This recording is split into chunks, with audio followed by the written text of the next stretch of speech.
Salut Mohamed, comment tu vas? Au top, au top. Et toi, comment ça va? Bah écoute, ça va super, hein. Merci pour ton temps. On va prendre quelques minutes ensemble, hein. L'idée, ça va être de revenir un petit peu sur la collaboration qu'on a ensemble. Pour rappel, on travaille ensemble sur une externalisation de votre prospection, c'est-à-dire que chez S'investir et notamment sur le compte de Mathieu Louvet sur LinkedIn, on fait ce qu'on appelle du setting, c'est-à-dire c'est un canal d'acquisition où on va venir vous booker des rendez-vous qualifiés dans l'agenda directement, justement en capitalisant sur le compte LinkedIn de Mathieu. Donc Mathieu Louvet, peut-être que vous avez déjà vu passer sur YouTube. C'est un vulgarisateur, on va dire, financier. Il propose des formations pour investir en bourse et des accompagnements en gestion de patrimoine que tu auras l'occasion de te présenter un peu plus en détail tout à l'heure. Mais il publie aussi sur LinkedIn et l'idée, donc, c'est venir exploiter les points de contact qu'il a sur son profil, les likes, les commentaires, les visites de profil, les demandes de relations, etc. pour engager des conversations en message privé, qualifier le prospect et les envoyer en rendez-vous derrière. Pour présenter très rapidement la collaboration, je prends mes notes, hein. Donc, on a commencé à travailler ensemble le 13 mars. Donc là, on est le 2 juin aujourd'hui. Ça fait à peu près 2 mois et demi qu'on travaille ensemble. Donc, on a généré 53 rendez-vous qualifiés. En moyenne, ça fait à peu près 21 rendez-vous par mois. Donc, quand on a commencé à discuter ensemble, Mohamed, on s'était fixé comme objectif entre 10 et 15 rendez-vous. Donc, on voit qu'on a un peu surpassé l'objectif. Mais les rendez-vous, c'est très bien. Ce qui compte, c'est le chiffre d'affaires qui est généré in fine. Et ce qui est très cool, surtout, c'est que en termes de chiffre d'affaires, vous avez généré un peu plus de 20 000 euros de chiffre d'affaires déjà en 2 mois et demi. Donc, ça fait malgré tout un retour sur investissement relativement rapide. Parce que quand on parle de prospection, souvent, on vient créer du pipeline long-termiste. Où on vient voilà, vous inonder un petit peu d'opportunités, mais qui ne vont pas forcément closer de suite. Il y a des personnes qui vont être en follow-up que vous allez suivre. Et là, on voit qu'il y a tout de suite eu un retour sur investissement. Donc, c'est assez cool, mais on aura l'occasion de rentrer un petit peu plus en détail tout à l'heure. Si tu veux bien, avant qu'on rentre un peu plus en détail, je te laisse te présenter, Mohamed, et peut-être présenter rapidement ce que vous faites chez S'investir avec Mathieu. Très bien. Eh bien, moi, je suis Mohamed Ali, donc je suis Head of Sales et Head of Marketing chez S'investir. C'est-à-dire que j'accompagne aujourd'hui, en tant qu'agence Mathieu Lové depuis 3 ans, et j'accompagne différents clients également, hein, comme Franck Nicolas, Mohamed Boclet et autres. Mhm. Et donc, qu'est-ce qu'on fait chez S'investir? Donc, chez S'investir, on accompagne des particuliers à maîtriser, à s'éduquer financièrement et à investir en bourse, ainsi qu'à comprendre un petit peu la gestion de patrimoine pour qu'ils puissent tout simplement s'enrichir. Ok. Et en parallèle, on a aussi un cabinet de gestion de patrimoine à travers lequel on accompagne des personnes qui veulent déléguer la gestion et l'investissement de leurs finances. Et donc là, on les accompagne sur des placements en bourse ainsi que d'autres solutions comme le private equity, SCPI et d'autres placements.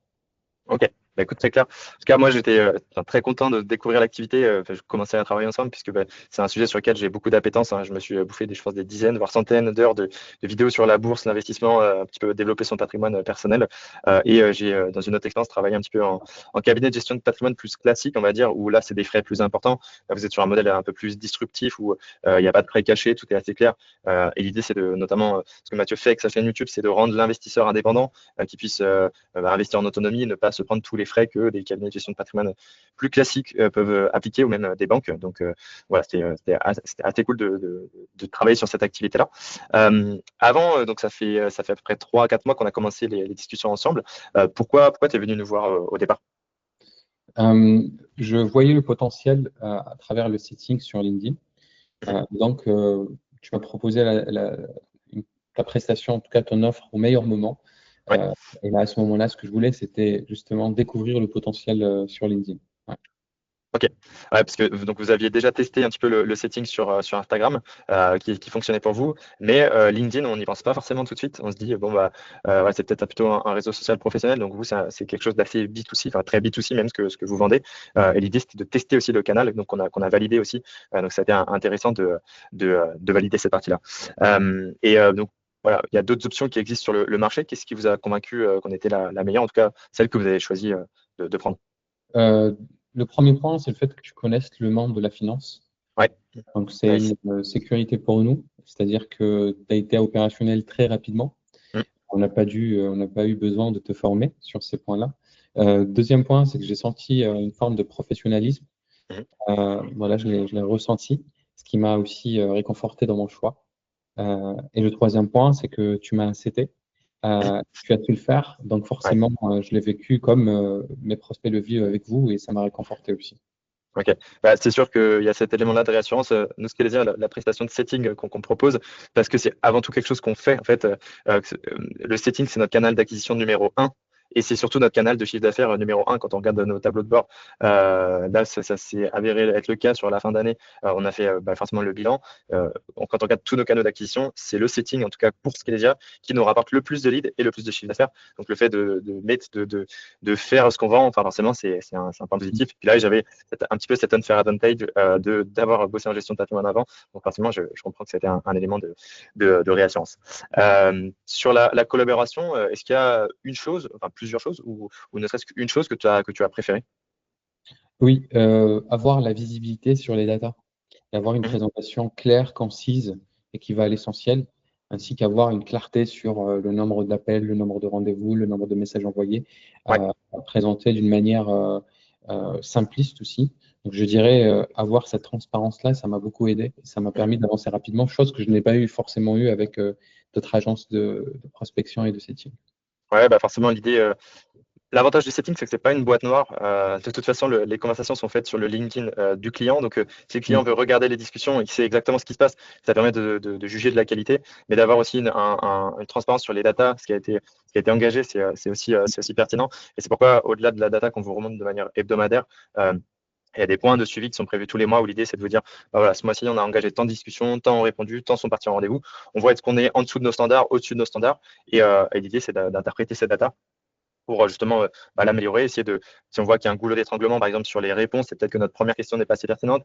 Si on a un goulot d'étranglement on a beaucoup de taux de réponse, mais pas beaucoup de taux de prise de rendez-vous, c'est peut-être que notre pitch n'est pas bon. Donc, on vient adapter ça et forcément, nous, de notre côté, la data nous sert à nous améliorer, mais ça vous permet aussi d'avoir un peu plus de transparence et de savoir ce qui en découle derrière. Euh, donc voilà. Là, si tu devais présenter nos services avec tes mots, tu peux le faire de manière simple. Comment est-ce que tu pitcherais notre service?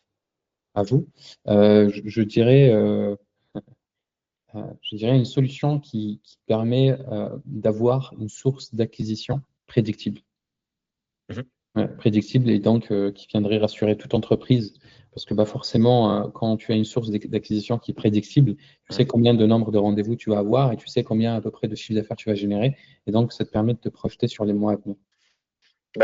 Tu prêches un convaincu. Enfin, la notion de prédictibilité, hein, côté Skesia, c'est quelque chose d'hyper important, enfin, sur la partie acquisition.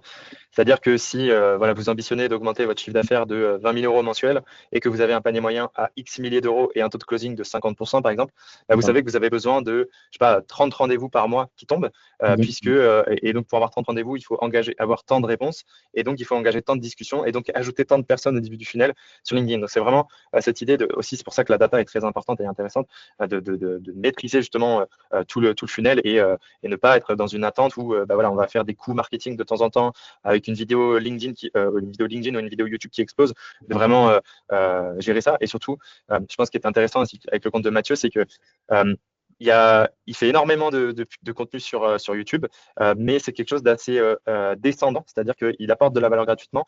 Et là, le fait que sur LinkedIn, il fasse du contenu où il y a un accès à sa messagerie privée, et comme c'est le cas d'ailleurs sur Instagram, et là, le fait que ce soit entre guillemets Mathieu, même si c'est pas réellement lui, c'est un setter qui gérait la chose, d'engager des discussions en message privé, ça venait créer un lien avec le prospect, de créer un peu des ambassadeurs où la personne, ah, ma finesse, j'ai Mathieu Louvet qui parle avec moi, c'est incroyable. Enfin, moi, je sais qu'à l'époque, je m'étais fait CT sur un autre compte d'un infopreneur, c'est il y a quelques années déjà, et j'avais vraiment appris sa démarche, et ça avait renforcé comment dire, ma confiance envers cette personne. Au-delà de juste générer des leads, on vient vraiment créer une relation encore plus forte avec la personne. Donc ça, c'est un effet collatéral qui est intéressant. Qui est intéressant. Exactement. Voilà. Écoute, merci pour ton retour, Mohamed. Est-ce que tu veux conclure avec un mot de la fin pour les entrepreneurs qui nous écoutent? Je conseille peut-être les entrepreneurs à diversifier leurs sources d'acquisition comme on le ferait pour nos investissements en fait. Oui, c'est ça. Voilà, une petite Ok. analogie, mais voilà, diversifier les sources d'acquisition pour stabiliser davantage leur business, qu'ils ne soient pas dépendants à une source d'acquisition principale. Ça vient stabiliser le business, offrir plus de prédictibilité et forcément découvrir parfois des nouvelles sources qui peuvent amener des boîtes à les aider à scaler d'une manière plus rapide. Ouais, c'est ça, c'est ça. Et Voilà. surtout ne pas, je dirais, pour compléter ce que tu viens de dire, ne pas hésiter à tester des canaux, parce que l'acquisition, là, pour un compte, moi, c'est pour ça que je vous ai contacté, je savais que le setting, ça serait pertinent pour un compte comme celui de Mathieu Louvet, mais dans l'outbound plus général, le fait de contacter Prosper Afra, on ne sait pas toujours ce qui va fonctionner. L'idée, c'est de tester des choses. Et en fait, voilà, certes, d'externaliser sa prospection, ça peut coûter un petit peu d'argent, mais en fait, les insights, les retours que vous avez, vous gagnez des mois, voire des années de croissance sur votre entreprise, puisque vous avez validé ou invalidé un canal d'acquisition. Bien sûr, c'est mieux si vous avez déjà testé un canal de venir nous voir et qu'on vous veniez nous le déléguer. Mais en tout cas, pour ce qui est du setting LinkedIn en particulier, ce qu'on a travaillé ensemble, moi, si je t'ai contacté, j'ai envoyé un message à Mathieu initialement, et j'étais persuadé de la pertinence et les chiffres ont prouvé que c'était un bon choix. Exactement. Voilà. Bah, écoute, merci Mohamed pour ton temps. Je te retiens pas plus longtemps et puis je te souhaite une bonne soirée. Super, merci à toi et je te dis Merci. Merci. Ciao. À plus. à